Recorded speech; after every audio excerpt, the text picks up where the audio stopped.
আহ, মানে আমার বাড়ি তো বরিশাল। আঞ্চলিক জি। ভাষায় বললে বলতে হয় ইউনুস গং নিল্লা দেশটা খাইছে গিল্লা। মানে ইউনুস এবং আচ্ছা। তার যে গং তথাকথিত এই সমন্বয়ক বৃন্দ, সুশীল বৃন্দ, তথাকথিত জি। উপদেষ্টা বৃন্দ, এরা সবাই মিলে শেখ হাসিনার গড়া বঙ্গবন্ধুর স্বপ্নের একটি সুজলা সুফলা শস্য শ্যামলা উন্নত আধুনিক স্বনির্ভর সমৃদ্ধ বাংলাদেশের যে প্রতিচ্ছবি আমরা দেখতে পাচ্ছিলাম, তার সকল স্বপ্নকে নস্যাৎ করে একটি ধ্বংসপ্রাপ্ত, একটি জঙ্গিবাদী, একটি অর্থনৈতিকভাবে বিপর্যস্ত রাষ্ট্রে পরিণত করার জন্য যেই যেই উপাদানগুলোকে প্রয়োগ করা দরকার, তার কোনো চেষ্টাই তারা অবশিষ্ট রাখছেন না। তারা সর্বোচ্চ চেষ্টা করে যাচ্ছেন কিভাবে বাংলাদেশকে একটি ব্যর্থ রাষ্ট্রে পরিণত করা যায়। এবং আচ্ছা, আমার কি কাছে তো কি কি কি কি কি উপাদান আপনি দেখতে পাচ্ছেন ব্যর্থ রাষ্ট্র করার জন্য? আপনি কি কি দেখতে পাচ্ছেন, প্লিজ? জি, অবশ্যই আমি বলবো ব্যর্থ রাষ্ট্র করার জন্য তাদের যে এলিমেন্ট গুলো দেখেন, আজকে আমাদের দেশে শত শত কলকারখানা, গার্মেন্টস বন্ধ হয়ে গেছে। কেন? কোথাও ভাঙচুর করা হয়েছে আওয়ামী লীগের দোসর বলে, কোথাও ভাঙচুর করা হয়েছে তারা বলে ফ্যাসিস্টের দোসর বলে, কোথাও ভাঙচুর করা হয়েছে চাঁদা দেয়নি বলে, কোথাও কারখানা পুড়িয়ে দেওয়া হয়েছে জামাতের হাদিয়া দেয়নি বলে, কোথাও মিল ইন্ডাস্ট্রি বন্ধ করে দেওয়া হয়েছে বিএনপি নেতার ছেলের বিয়েতে চাঁদা দেয়নি বলে। এই ধরনের যে হাজারো ঘটনার প্রতিফলন, এর মধ্য দিয়ে দেশের অর্থনীতিকে পঙ্গু করে দেওয়া হয়েছে। আমরা আজকে দেখতে পাচ্ছি মানুষের ঘরে ঘরে গিয়ে, ব্যবসা প্রতিষ্ঠানে গিয়ে তথাকথিত সমন্বয়ক তাদের চাঁদাবাজি। এই ধরনের একটি অস্থিতিশীল রাষ্ট্র ব্যবস্থা একটি দেশকে ব্যর্থতার দিকেই নিয়ে যাবে, এটাই স্বাভাবিক। পাশাপাশি আমরা আজকে দেখতে পাচ্ছি বিভিন্ন পত্রপত্রিকা মিডিয়া রিপোর্টের মাধ্যমে, যদিও স্বাধীন গণমাধ্যমের যে ধারণা শেখ হাসিনার হাত ধরে প্রতিষ্ঠিত হয়েছিল, সেটিকে এখন সম্পূর্ণরূপে পরাধীন গণমাধ্যমে রূপান্তর করা হয়েছে। আমরা আজকে দেখতে পাই বিভিন্ন পত্রপত্রিকার ডিরেক্টরি বোর্ড, এডিটোরিয়াল বোর্ড কিভাবে দিনের আলোতে ডাকাতির মতো করে, চর দখলের মতো করে পত্রিকার সম্পাদনা পরিষদ দখল করা হচ্ছে। সুতরাং আজকে গণমাধ্যমের পথ অবরুদ্ধ। আজকে কিছুক্ষণ আগেই দেখলাম সারা দেশের প্রায় কয়েক শত সরকারি অর্থাৎ পাবলিক বিশ্ববিদ্যালয়ের শিক্ষকবৃন্দ একটি বিবৃতি দিয়েছেন শিক্ষা প্রতিষ্ঠানের শিক্ষকদেরকে লাঞ্ছনা, নিগৃহ এবং বঞ্চনার প্রতিবাদে। আসলে এটা কি কখনো ভাবা যায় পৃথিবীর কোনো সভ্য দেশে হাজার হাজার শিক্ষককে মারধর করা হচ্ছে, অত্যাচার করা হচ্ছে? কেন? অপরাধ কি? অপরাধ হচ্ছে তারা জয় বাংলার মন্ত্রে বিশ্বাসী, আচ্ছা। তারা জয় বঙ্গবন্ধুর স্লোগানে বিশ্বাসী। বঙ্গবন্ধুর রেখে যাওয়া এই আমানত বাংলাদেশকে তারা ভালোবাসে, তারা বঙ্গবন্ধুর সুযোগ্য কন্যা শেখ হাসিনাকে পছন্দ করে। এই অপরাধে তার মেধা দিয়ে সে যে শিক্ষকতা করবেন, একটি জাতি গঠনের জন্য তার যে সারা জীবনের ত্যাগ কার্যক্রম, এইগুলোকে ভুলে গিয়ে শুধুমাত্র হুম, আওয়ামী লীগ করার অপরাধে, জয় বাংলার হুম। একজন ভক্ত হওয়ার অপরাধে তাদেরকে আজকে মারধর, লাঞ্ছনা, বঞ্চনার শিকার হতে হচ্ছে। সুতরাং দেশে যে কোনো ধর্মগ্রন্থে, আপনি পৃথিবীর যে কোনো ধর্মগ্রন্থে দেখবেন শিক্ষকদের মর্যাদা ব্যাপকভাবে উল্লেখ করা হয়েছে, শিক্ষাগুরুর মর্যাদা। তো ধর্মীয় দৃষ্টিকোণ থেকেও যদি আমরা দেখি, তাহলে শিক্ষকদের সাথে যে অন্যায় অত্যাচার আচরণ, এর মধ্য দিয়ে আসলে কিন্তু দেশকে একটি বেয়াদবের স্বর্গরাজ্যে, একটি শিক্ষাবিহীন পরিণত করা রাজ্যে হয়েছে। রাষ্ট্রে হুম, হুম, পরিণত হুম। করা হচ্ছে। আজকে আমরা জি। দেখতে পাচ্ছি ব্যর্থরাষ্ট্র কেন হবে না, ব্যর্থরাষ্ট্র কেন বলবো না, আজকে আমরা দেখতে পাচ্ছি লক্ষ লক্ষ মানুষকে চাকরিচ্যুত করা হচ্ছে, তাদের চাকরির কর্মসংস্থান হারিয়ে যাচ্ছে। যেখানে শেখ হাসিনা এই দেশকে একটি সবার জন্য কর্মসংস্থানের দিকে নিয়ে যাচ্ছেন, সেখানে আজকে এই এক বছরে আমরা দেখতে পাচ্ছি পত্রপত্রিকার রিপোর্ট বলছে, বিভিন্ন এনজিও সংস্থার রিপোর্ট জি। গুলো বলছে 30 লক্ষের মতো পুরুষ এবং মহিলা কর্মহীন হয়ে পড়েছে। তাহলে এদের ভবিষ্যৎ কি? এরা কি করবে? এদের পেটের ভাত কে দেবে? ইউনুস দেবে? ইউনুস তো জীবনে এই দেশের কোনো ক্রান্তি লগ্নে, কোনো ক্রাইসিসে, কোনো সংকটে তার ভূমিকা কি? কোনো কেউ ভূমিকা, কোনো উদাহরণ দেখাতে পারবে? নো। আচ্ছা, আমি এখন একটা প্রশ্নে যাই, সেটি হচ্ছে আপনি একজন আইনের ছাত্র, এটা আমরা জানি। আইনের ছাত্র হিসেবে আপনি এই ৮ই আগস্টকে কেউ বলছেন কালো দিবস, কেউ বলছেন সংবিধান লঙ্ঘন দিবস, আপনারা বেশি বলছেন, এবং ৮ই আগস্ট গণতন্ত্র হত্যা দিবস। কিভাবে গণতন্ত্র হত্যা, কিভাবে সংবিধান লঙ্ঘন, আপনি যদি একটু ব্যাখ্যা করেন, প্লিজ। হ্যাঁ, অবশ্যই এটি গণতন্ত্র হত্যা দিবস, সংবিধান লঙ্ঘন এবং কালো দিবস। কারণ আজকের দিনে এই অবৈধ ইউনুস ক্ষমতার জোরে তার পারিপার্শ্বিক সহায়ক শক্তির বলে এদেশের রাষ্ট্র ক্ষমতায় স্বঘোষিত প্রধান উপদেষ্টা হিসেবে আবির্ভূত হয়েছেন। এটি তো বাংলাদেশের সংবিধানের কোনো ধারার সাথেই সামঞ্জস্যপূর্ণ নয়, প্রাসঙ্গিক নয়, কারণ এটি সংবিধান লঙ্ঘন, স্পষ্টত সংবিধান লঙ্ঘন। কোনোভাবেই according to the constitution and according to the law of Bangladesh এটিকে কোনোভাবেই আপনি সমর্থন করতে পারেন না। এখন যদি এমন হতো যে শেখ হাসিনা পদত্যাগ করেছেন, পদত্যাগ করার পরে রাষ্ট্রপতি অন্তর্বর্তী ব্যবস্থার জন্য এই ধরনের কাজ করেছেন, সেক্ষেত্রে হয়তো বা এটি বাস্তব হতো। শেখ হাসিনা কোথায় পদত্যাগ করেছেন? আজ পর্যন্ত কি এক বছরে কেউ সেই পদত্যাগপত্র দেখাতে পেরেছে? পারেনি কিন্তু। সুতরাং একটি যে গণতান্ত্রিক প্রক্রিয়া, একটি সাংবিধানিক প্রক্রিয়া, রাষ্ট্রে ক্ষমতার পরিবর্তন হতেই পারে, এটি খুবই ন্যাচারাল, এটি খুবই স্বাভাবিক। তবে সেটি তো একটি গঠনতান্ত্রিক প্রক্রিয়ার মধ্যে হতে হবে, নিয়মতান্ত্রিক প্রক্রিয়ার মধ্যে হতে হবে। এই জন্য তো সারা বিশ্বে একটি প্রচলিত নির্বাচন ব্যবস্থা রয়েছে, সেই নির্বাচন ব্যবস্থার মধ্যে দিয়ে হতে হবে। যদি সেই নির্বাচন ব্যবস্থা না হয়, তাহলে একটি রাষ্ট্র পরিচালনায় যারা থাকবেন তাদের অন্তত নিজ পদ থেকে অব্যাহতি নিতে হবে অথবা পদত্যাগ করতে হবে। কিন্তু এই ধরনের কোনো ঘটনার কোনো প্রমাণ আজ অব্দি কিন্তু এক বছরে আমরা পাইনি। আচ্ছা, পদত্যাগ করেনি তার মানে তিনি কি এখনো ক্ষমতায় আছেন? তিনি কি এখনো প্রধানমন্ত্রী? আপনি যদি বাংলাদেশের সংবিধান অনুসরণ করেন, ৩০ লক্ষ শহীদের রক্তের বিনিময় অর্জিত যেই সংবিধান, জাতির পিতার হাতে রচিত প্রণীত যে সংবিধান, এবং ডক্টর কামাল হোসেনের মতো একজন বিজ্ঞজন তিনিও যেই সংবিধানের সাথে যুক্ত ছিলেন, সেই সংবিধান অনুযায়ী তো আপনার কথার সাথে আমার দ্বিচারিতা করার কোনো সুযোগ নেই। সুতরাং আমরা স্পষ্টত বলছি, এই ৮ আগস্টে বাংলাদেশের বুকে একটি কালো দিন হিসাবেই বিবেচিত হবে, এবং এই ৮ আগস্ট অবশ্যই সংবিধান লঙ্ঘন দিবস। এবং এই বাংলায় গণতান্ত্রিক রাজনীতির যেই চর্চা শেখ জি, হাসিনা ৮১ সালে স্বদেশ প্রত্যাবর্তনের পর দীর্ঘ লড়াই সংগ্রামের মধ্য দিয়ে বাস্তবায়ন করেছিলেন, সেটিকে ভুলুণ্ঠিত করা হয়েছে। এবং এর সাথে যোগ করতে চাই, এই যে গণতান্ত্রিক ধারাকে ব্যাহত করা এবং সংবিধানকে বৃদ্ধাঙ্গুলি দেখিয়ে অবৈধ জঙ্গিবাদী ক্ষমতার জোরে রাষ্ট্র পরিচালনা করার ধৃষ্টতা, অবশ্যই এই বাংলার জনগণ দীর্ঘ সময় এই শোষণ বঞ্চনা লাঞ্ছনা মেনে নেবে না। বাংলার জনগণ ঘুরে দাঁড়াচ্ছে, বাংলার জনগণ ঘুরে দাঁড়াবে, বাংলার জনগণ গর্জে ওঠার অপেক্ষায় রয়েছে, বাংলার জনগণ আচ্ছা, গর্জে উঠবে। এবং এই আচ্ছা, অবৈধ জি, ইউনুস, জি, ওই বুলেট জি। বেয়োনেটের জোরে আর খুব বেশি দিন ক্ষমতার মসনদে আরোহণ করে থাকতে পারবে না।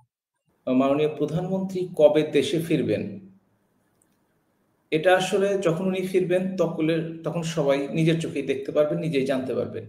সুতরাং আগ বাড়িয়ে এই ধরনের কথাবার্তা বলার চেয়ে কারো সাথে কাছে যদি সুনির্দিষ্ট তথ্য থেকে থাকে, সেই তথ্যটি তুলে ধরা দরকার। এবং যারা এই কথাটি বলছে তাদেরকে জিজ্ঞাসা করলে আসলে সঠিক উত্তরটি পাবেন।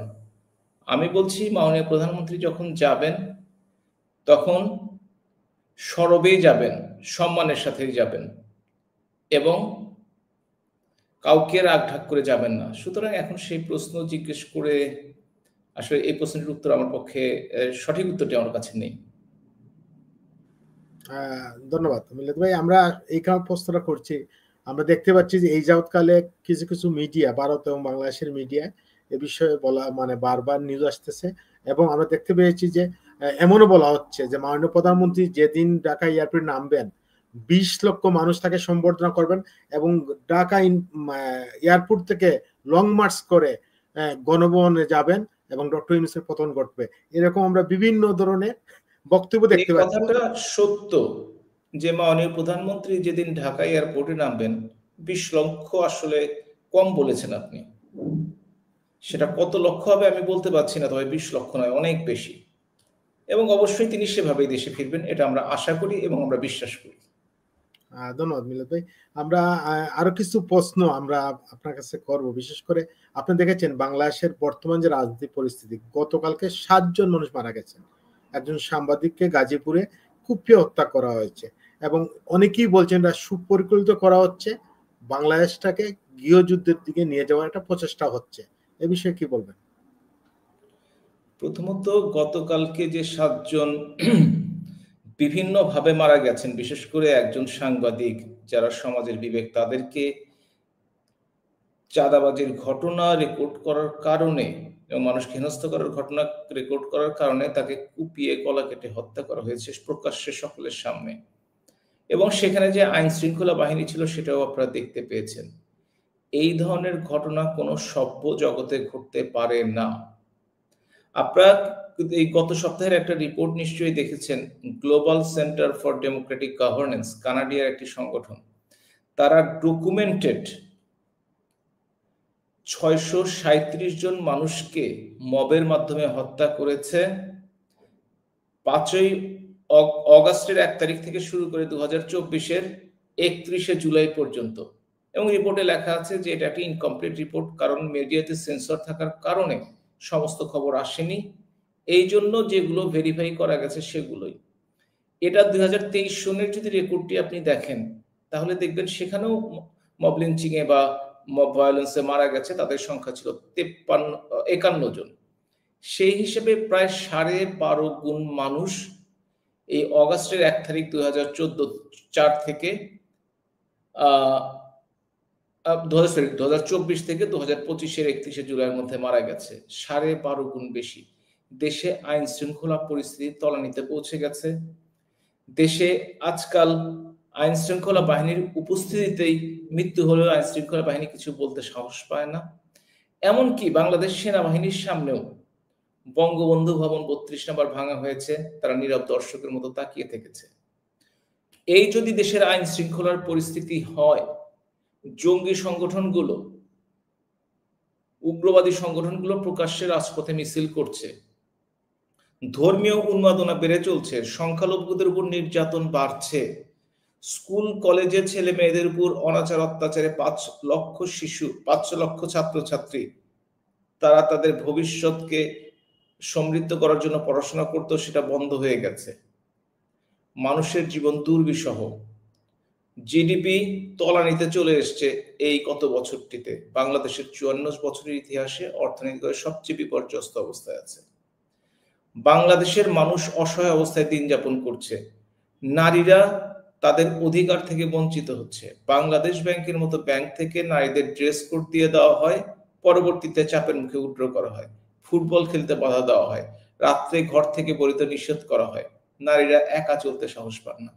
এই হচ্ছে বাংলাদেশ। সুতরাং গতকালকে যে একদিনে 7 জন মারা গেছে, সেটাতে আমি আসলে অবাক হইনি, দুঃখ পেয়েছি। আমি প্রত্যেক যারা মারা গেছেন তাদের রুহের মাগফিরাত কামনা করছি, এবং যারা তাদের আমরা ব্যস্তবাসী হোক বা স্বর্গবাসী হোক, যারা যে ধর্মের সেটা হবে, এবং তার পরিবারের প্রতি সমবেদনা জানাচ্ছি। এবং সাথে সাথে জনগণকে এটুকু বলছি যে এই অবস্থা থেকে মুক্তি পেতে হলে অবশ্যই জনগণকে রুখে দাঁড়াতে হবে, ঐক্যবদ্ধ হতে হবে, এবং সকল অনাচার, অনিয়ম, অনীতি এবং দুর্নীতি, ঘুষ যে বেড়ে গেছে তাদের বিরুদ্ধে সোচ্চার হতে হবে। জনগণের বয়স যখন বাড়বে তখনই শুধুমাত্র এই সরকার, যারা অবৈধভাবে, অনির্বাচিতভাবে, অসাংবিধানিকভাবে ক্ষমতা দখল করেছে, তারা হয়তো ছেড়ে চলে যাবে। দাবি একটি, সকল দলের অংশগ্রহণে নিরপেক্ষ নির্বাচন তত্ত্বাবধায়ক সরকারের অধীনে। এটা কি আদৌ সম্ভব? মিলাদ ভাই, আমি একটু এই বিষয়ে একটু বলি যে আপনি দেখেছেন যে জুলাই সনদ ঘোষণা করা হয়েছে, সেই জায়গায় বাংলাদেশ স্বাধীনতা যুদ্ধে বঙ্গবন্ধুর নাম নেই এবং ইতিহাস অনেকটা বিকৃত করা হয়েছে। পাশাপাশি ওই দিনই ওরা জুলাই যে উৎসব করেছে, সেই উৎসব হয়তো আপনি দেখেছেন, ভিডিও ভাইরাল হয়েছে, যে সাংস্কৃতিক অনুষ্ঠান হচ্ছে, সেই অনুষ্ঠানে প্রথম দিকে মিউজিক ছাড়া গান বেজেছে, যেটা জামাতে চায়। পরবর্তীতে আমরা দেখেছি যে বিটিভিতে যে লাইভটা হয়েছে, আপনি দেখেছেন কিছু ভাষা ব্যবহার করে যে গানগুলো হয়েছে, এটা অনেকেই বলছেন এটা সুপরিকল্পিত করা হচ্ছে। এই বিষয়গুলা কিভাবে দেখছেন আপনি? প্রথমত, জুলাই সনদ একটি ভুলে ভরা,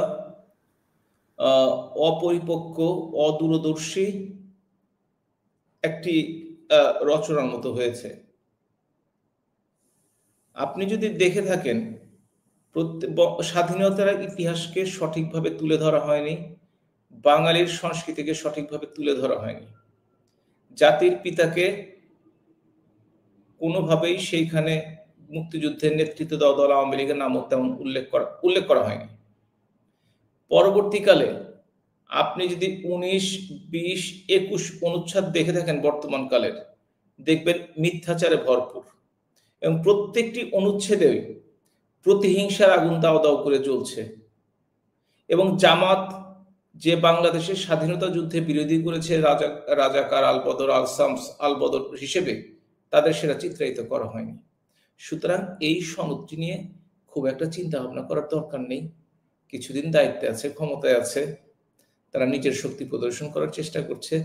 জনগণের কি শক্তি সেটা তারা কিছুদিনের মধ্যে টের পাবে বলে আমার ধারণা। আর আপনি যে গান বাজনার কথা বললেন, আপনি যে যে অনুষ্ঠানগুলোর কথা বললেন, বাঙালির সংস্কৃতি হচ্ছে 1000 বছরের পুরনো। ইচ্ছে করলেই কেউ একদিনে একটা অনুষ্ঠানে সেভাবে পরিবেশন করে পরিবর্তন করে তার যদি কথা কেউ চিন্তা করে থাকে, তারা ইতিহাসের আস্থা করে নিক্ষিপ্ত হবে, যেমন 71-এর মুক্তিযুদ্ধে জামাত হয়েছে। ব্যাখ্যা করার কিছু নেই, আমাদের চোখের সামনে যেগুলো দৃশ্য ফুটে উঠছে সেগুলো ডট মেলালেই আমরা একটি মোটামুটি চিত্র পাচ্ছি গত 1 বছরে। সেটি হলো যে প্রথমত তিনি অঙ্গীকার ভঙ্গ করেছেন। তিনি প্রধানত বলেছিলেন যে এটি একটি মহাসুযোগ জাতির সামনে এবং আমরা একসাথে চলতে চাই। সেই সাথে আরো কিছু বক্তব্য ছিল, যেমন আমরা কোনো প্রতিশোধ কারোর উপরে নেব না, কোনো প্রতিহিংসা দেখাবো না, আমরা বন্ধুত্বের হাত বাড়িয়ে দেব, আমরা 2 হাত বাড়িয়ে দিচ্ছি, আমরা সবাইকে আহ্বান করছি আমাদের এই আহ্বানে সাড়া দিতে। হিংসা নয়, ক্ষমা, এই ধরনের কথাবার্তা উনি বলেছিলেন। যে কথাগুলো উনি 1 মাস 2 মাস পরেই বরখেলাপ করা শুরু করলেন। চরমতম বৈষম্য, চরমতম প্রতিশোধ পরায়ণতা একটি দলের উপরে। এরপরে হচ্ছে সেই দল থেকে ওই প্রতিহিংসা বা প্রতিশোধী স্পৃহাটা চলে আসলো 71-এর উপরে, মুক্তিযুদ্ধের উপরে। এখন পর্যন্ত গত 1 বছরে যতগুলো মব সংগঠিত হয়েছে, সবগুলো মবের কিন্তু একটা প্যাটার্ন আছে। সেই প্যাটার্ন গুলো হচ্ছে রাস্তায় একটা যাত্রীকে ধরে তার গলা থেকে চেন খুলে নেওয়া ব্যাপারটা, মানি ব্যাগ নিয়ে নেওয়া, মোবাইল নিয়ে নেওয়া ব্যাপারটা এরকম না।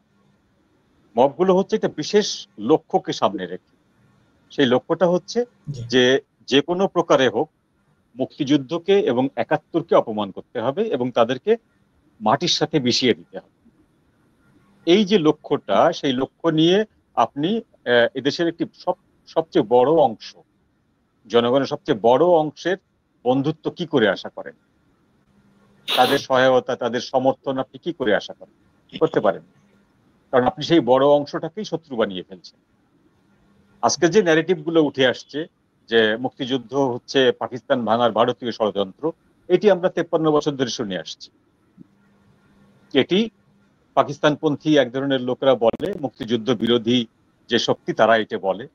সেই কথাগুলো আজকে আমাদেরকে ইন্টারিম গভর্নমেন্টের আমলে সেই গভর্নমেন্টেরই একাধিক ব্যক্তিদের মুখ থেকে তো শোনার দরকার নেই। এটি তো অপরাধের পর্যায়ে পড়ে, রাষ্ট্রদ্রোহিতার পর্যায়ে পড়ে। আপনি শপথ নিয়েছিলেন যে 72-এর সংবিধানকে ছুঁয়ে সেই সংবিধানকে রক্ষা করার শপথ নিয়েছিলেন। সুতরাং এই সংবিধানের বাইরে আপনি যা কিছুই করবেন সেটাই আপনার জন্য অপরাধ বলে।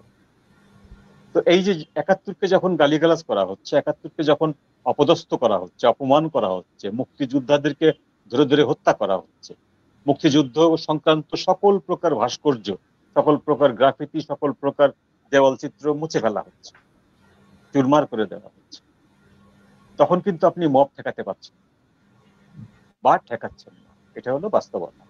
সুতরাং আপনি ওয়াদার বরখেলাপ করেছেন। আপনি সংবিধানের যে রক্ষা করার কথা বলেছিলেন শপথ নেওয়ার সময়, সেটি আপনি রক্ষা করেন। পাশাপাশি আপনি যে দলটি গঠন করার ব্যাপারে সহায়তা করেছিলেন, সেই দলটির মনোবাঞ্ছাও আপনি পূরণ করতে পারেন। তারা একটি বিশাল আকাশ কুসুম স্বপ্ন আপনার উপর চাপিয়ে দিয়ে তারা নিশ্চিন্তে বসেছিল এবং তারা জানতো যে আকাশ কুসুম স্বপ্ন তাদের বাস্তবায়ন হবে, কিন্তু আসলে হয়নি। তারা ইন্ডেমিনিটি চেয়েছিল এই আমলেই। আপনার জুলাই ঘোষণাপত্রে সেই ইন্ডেমিনিটি চলে গেছে পরবর্তী নির্বাচিত সরকারের। তো পরবর্তী নির্বাচিত সরকার বিএনপি হবে না আওয়ামী লীগ হবে না জামাত হবে না বামপন্থীরা হবে কেউ জানে না, কিন্তু এইটা জানে যে পরবর্তী সরকার খুব সহজে এই ইন্ডেমিনিটি দিতে পারবে না। যদি দেয়ও সেটা 4 বছর পর 3 বছর পর যখন আবার এই নির্বাচন হবে, তখন যখন আবার নতুন অন্য একটি সরকার গঠিত হবে তখন এই ইন্ডেমিনিটি বাতিল হয়ে যাবে। সুতরাং আপনি দেশবাসী, আপনার কিংস পার্টির আপনার প্রিয় ভাজন ছাত্রদের পার্টি, জাতি, দেশ, দেশের মানুষ, আপনি কাউকেই কিন্তু সন্তুষ্ট করতে পারেননি গত 1 বছর। যেটা করেছেন সেটি হলো বাংলাদেশ বিরোধী কতগুলো চুক্তি স্বাক্ষর করেছে, যে চুক্তিগুলো বাংলাদেশকে আবার একটি দরিদ্র এবং হাত পাতা দেশ হিসাবে বিশ্বের প্রতিভাত করবে এবং বাংলাদেশ যে অর্থনৈতিকভাবে যে স্বাবলম্বী হয়েছিল সেই জায়গা থেকে সরে এসে আবার বাংলাদেশ ভিক্ষুকের দেশে পরিণত হবে, এরকম একটি জায়গায় আপনি দেশকে এনে ফেলেছেন। এখন নির্বাচন দিয়ে আপনি তাদের হাতে ক্ষমতা তুলে দেবেন কি দেবেন না সেটা অনেক পরের বিষয়। প্রথম বিষয় হচ্ছে এই জনবিরোধী দেশ বিরোধী এই চুক্তিগুলো আপনার করার কোনো দরকার ছিল না, আপনি এখতিয়ারও ছিল না, সরকারের কোনো এখতিয়ার ছিল না। এগুলো একটি নির্বাচিত সংসদ, নির্বাচিত সরকার, তারাই এই একমাত্র এই কাজগুলো করতে পারে। সুতরাং করেছেন। তো ওভারঅল আমি এই পর্যায়ের আলোচনার প্রেক্ষিতে বলতে চাচ্ছি যে আমরা সবাই জাতি হিসাবে, জনগণ হিসাবে, দেশের মানুষ হিসাবে তার কাছ থেকে কোনো কিছু আশাব্যঞ্জক পাইনি। না একদম, এটা তো স্পষ্ট। ওনারা এরা কিন্তু মানে কোনো কিছু লুকোছাপা নাই, কে কি করবে সেটা কিন্তু বলে দিয়েছে। ইউনূস বলে দিয়েছে মুক্তিযুদ্ধকে রিসেট বাটন করবে, তারপর তাদের সহযোগীরা বলে দিয়েছে এদেশ আফগানিস্তান হয়ে যাবে, এদেশ সিরিয়া হয়ে যাবে। তারা কিন্তু এগুলো বলে দিয়েছে। তারা বলে দিয়েছে নারীদের এত পড়াশোনা, এত চাকরি বাকরি, এত কিছু দরকার নাই, পোশাক আশাক ঠিক মতো পড়তে হবে, ওড়নাটা ঠিক মতো পড়তে হবে। একবার বাংলাদেশ ব্যাংকে ঘোষণা দিল যে লেগিংস পড়তে পারবে না, তো যাই হোক পরবর্তীতে এটার রিপারকেশন শুনে সেটা আবার নিষেধ করা হলো। এবং আপনি দেখেন জেল এবং জেলখানা বলেন, অন্যান্য জায়গা বলেন, সব জায়গার ক্ষেত্রে আমরা একটা জিনিস দেখলাম 5 আগস্ট থেকে 5 আগস্টের আগেই যখন তারা কোটা কোটা করছিল, তখন তারা কিন্তু নারীদের যে কোটা ছিল সেটাও রাখলো না। এটা কিন্তু খুব মানে সচতুর ভাবে নারীদেরকে ব্যবহার করলো আন্দোলনে। এবং আমরা দেখলাম যে বোরখা পরা মেয়েটি যেমন আন্দোলন করছে, তেমনি জিন্স টি শার্ট পরা মেয়েটাও আন্দোলন করছে। কিন্তু আন্দোলনের মধ্য দিয়ে তারা কি করলো, জঙ্গি সন্ত্রাসীদেরকে নামিয়ে দিল। এই ছাত্রছাত্রী কিন্তু বুঝলো না যে তাকে ব্যবহার করা হলো, ঠকানো হলো। এই মেয়েগুলো কিন্তু বুঝলো না যে তাকে আন্দোলনের কথা বলে তাকে নিয়ে এসে যে একটা জঙ্গি সন্ত্রাসী তৎপরতার মধ্যে ঢুকানো হলো। আপনি স্টুডেন্টদেরকে নিয়ে রাজপথে নেমেছেন, আপনার থানা পুড়তে হবে কেন? আপনার স্থাপনা কেন ভাঙতে হবে? স্থাপনায় অগ্নিসংযোগ করতে হবে কেন? আপনি কারাগার অগ্নিসংযোগ করে কারাগার লুটপাট করলেন অস্ত্র শস্ত্র, এবং কারাগারের সমস্ত কয়েদিদেরকে আপনি বের করে নিয়ে আসলেন। অর্থাৎ আপনার এই চক্রান্তের মধ্যে সবচেয়ে বড় স্টেক হোল্ডার হচ্ছে জঙ্গি সন্ত্রাসী উগ্র গোষ্ঠীরা, যাদের সাথে যে পরিকল্পনা ছিল যে তোমরা তোমাদের গ্যাং নামাবা রাস্তায়, আর আমরা তোমাদের লিডারদেরকে কারাগার থেকে বের করে নিয়ে আসবো। পুলিশের এবং কারাগারের যত অস্ত্র আছে সবার হাতে হাতে দিয়ে দিল। এত গান পাউডার কার কাছে থাকে? কোনো শিক্ষার্থীর বাসায় গান পাউডার থাকবে? সাধারণ শিক্ষার্থীর বাসায় যে গান পাউডার দিয়ে বাংলাদেশ টেলিভিশনের মতো একটা ভবন পুড়িয়ে দিতে পারে, মেট্রো রেল পুড়িয়ে দিতে পারে, 460টি থানা পুড়িয়ে দিতে পারে, কারাগার পুড়িয়ে দিতে পারে, ধানমন্ডি 32 পুড়িয়ে দিতে পারে, এবং সারা বাংলাদেশে স্থাপনা সহ নেতা কর্মীদের বাড়িঘর পুড়িয়ে দিয়েছে। তাহলে কি পরিমাণ গান পাউডার দরকার ছিল? এটা কি সাধারণ ছাত্র জনতার কাছে পাওয়ার কথা না। তার মানে তারা জঙ্গি সন্ত্রাসী ক্রিমিনালদেরকে নিয়েই পরিকল্পনাটা করেছে। এবং আপনি দেখেন অনেক শিক্ষিত শিল্পী, সাহিত্যিক, কবি কলিমুল্লাহ স্যার যে একজন বিশ্ববিদ্যালয়ের ভিসি ছিলেন, তাদেরকে জেলে নিয়েছেন। আর আজকে পর্যন্ত কতজন আসামিদের খালাস করেছেন, আজকে যাকে খালাস করেছে আজকেও তো একজনকে খালাস করে দেওয়া হয়েছে। এখন আওয়ামী লীগ আমলে আইনের সর্বোচ্চ শাসনে বিচার বিভাগ যাকে আসামি হিসেবে, অপরাধী হিসেবে জেলে পাঠিয়েছে, তাকে আপনি এই 1 বছরে খালাস করছেন, মুক্ত করে দিচ্ছেন, যুদ্ধাপরাধীকে বের করে নিয়ে আসছেন এবং তাদেরকে মালা পরিয়ে উল্লাস করছেন। আর দেশের শিক্ষিত, সুশীল, যারা দেশের বিভিন্ন আর্ট কালচার সহ সমস্ত ক্ষেত্রে অবদান রাখবে, তাদেরকে আপনি জেলে রাখলেন। এই দেশে কি করে শিক্ষা সংস্কৃতি হবে? তারা আসবার সাথে সাথে সমস্ত বাংলাদেশের শিক্ষকদেরকে জুতার মালা এবং শিক্ষকদেরকে পিটানো হলো, সমস্ত মুক্তিযোদ্ধাকে পিটানো হলো, জুতার মালা পরানো হলো। তাহলে এই দেশে আপনি কোথায় কি পাবেন? এই দেশে কোনো শিক্ষা নাই, সমস্ত ইনস্টিটিউট ধ্বংস, সংস্কৃতি ধ্বংস, থিয়েটার করা যাবে না, এটা করা যাবে না, ওটা করা যাবে না, মানে কিভাবে সম্ভব? তো একটা দেশে যদি শিক্ষা, সংস্কৃতি, একটা দেশের যদি সিনেমা, একটা দেশের থিয়েটার, একটা দেশের পুলিশ ডিপার্টমেন্ট, পুলিশকে আপনি কোপায় কোপায় প্রকাশ্যে মারলেন, ঝুলায় রাখলেন দিনের বেলা, সেই দেশে মানুষ আর আইনের প্রতি শ্রদ্ধাশীল থাকবে কি করে? আপনি সেনাবাহিনীকে হুমকি দিচ্ছেন, আপনি বিচার বিভাগকে হুমকি দিচ্ছেন, মহামান্য রাষ্ট্রপতিকে হুমকি দিচ্ছেন। এদেশে কি অবশিষ্ট আছে? কিচ্ছু অবশিষ্ট নাই। এদেশ থেকে এই মুহূর্তে আপনি কিচ্ছু আশা করতে পারেন না, কারণ সকল ইনস্টিটিউট ধ্বংস। আজকে আমাদের নায়িকারা একটা রিয়েলিটি শো করতে যাবে, একটা দোকান ওপেনিং করতে যাবে, পারবে না। একজন নারী ফুটবলারের পায়ের রক কেটে দিলেন। তাহলে এরকম একটা অবস্থায় যখন ৩৫০০ পুলিশকে প্রকাশ্যে হত্যার জন্য ইন্ডেমনিটি দেয়া হয়, এর মানে হচ্ছে আমরা অপরাধ করেছি, যা ইচ্ছা তাই করেছি, কিচ্ছু যায় আসে না, আমরা কেয়ার করি না, আমরা ভবিষ্যতে এরকম করব, আপনারা চুপ থাকবেন। এটা হচ্ছে বার্তা। ইন্ডেমনিটি দিয়ে তারা অপরাধ স্বীকার করেছে এবং বলেছে সবাইকে চুপ থাকতে হবে। যেমন গাজীপুরে 2 জন সাংবাদিককে আজকে হত্যা করা হয়েছে, একজনকে ইট দিয়ে পিটিয়ে পিটিয়ে থেতলা করে হত্যা করা হয়েছে, আরেকজনকে স্ট্রেট জবাই করা হয়েছে। তারা নাকি কোন একটি রাজনৈতিক দল বিএনপি সম্পর্কে, চাঁদাবাজি সম্পর্কে নিউজ করেছিল।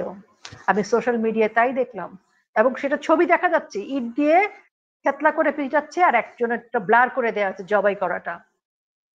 এই দেশে আপনি আপনার শিশুকে কিভাবে মানুষ করবেন?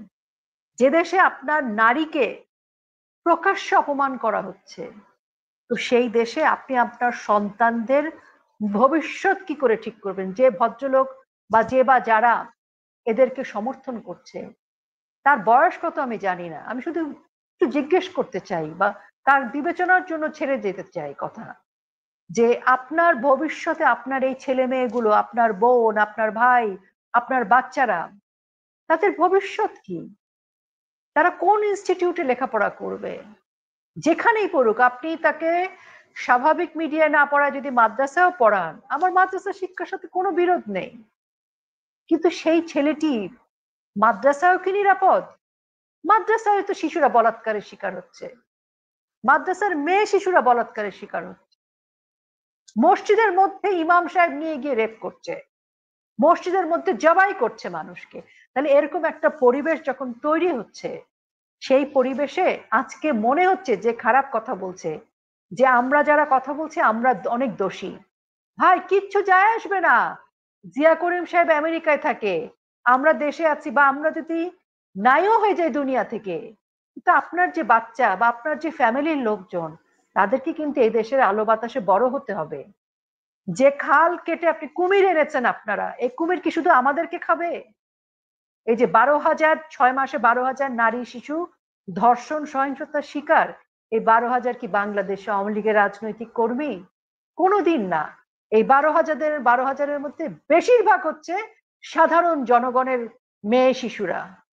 কাজেই ফ্রাঙ্কেনস্টাইনের দানব বা খাল কেটে কুমির যখন এনেছেন বা দত্তকে ডেকে নিয়ে আসছেন, এই দত্ত যখন একবার রক্ত খেয়েছে, সাহস হয়েছে, ও আপনাকেও খাবে।